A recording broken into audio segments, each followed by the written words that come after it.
2 মাসের মধ্যেই শ্রমবাজার ও প্রবাসী কল্যাণ মন্ত্রণালয় ইতিবাচক পরিবর্তন আনার ঘোষণা দিয়েছেন শ্রম কর্মসংস্থান ও প্রবাসী কল্যাণমন্ত্রী আরিফুল হক চৌধুরী।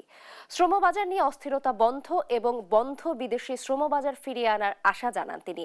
দেশ টিভিকে দেয়া সাক্ষাৎকারে সাফ জানান, দূতাবাসগুলো থেকে অযোগ্যদের ফিরিয়ে আনা হবে, তরুণদের নিয়ে কাজ করতে চান বলেও জানান মন্ত্রী।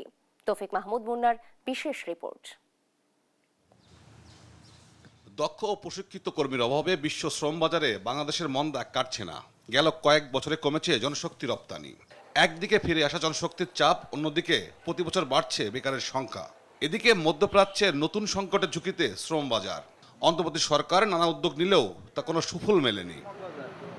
ত্রয়োদশ জাতীয় নির্বাচনের পর প্রবাসী কল্যাণ ও বৈদেশিক কর্মসংস্থান মন্ত্রণালয়ে দায়িত্ব পেয়েছেন আরিফুল হক চৌধুরী। দায়িত্ব নিয়েই মধ্যপ্রাচ্য সংকট নিয়ে ব্যস্ত সময় পার করছেন তিনি। মন্ত্রণালয় ও শ্রম বাজার নিয়ে পরিকল্পনা জানিয়ে সময় চাইলেন 2 মাস। 8.5 কোটি শ্রমিক আছে।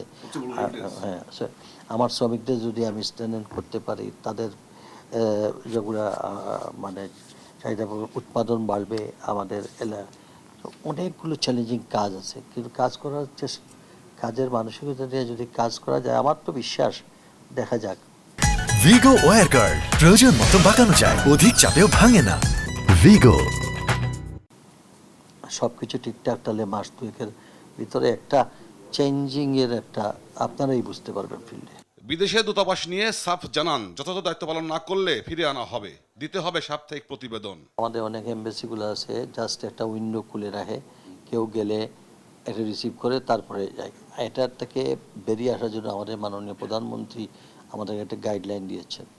বলছেন আমার প্রবাসী এরা যেন প্রপার ওয়েতে তারা সেখানে সব ধরনের সাপোর্ট পায়।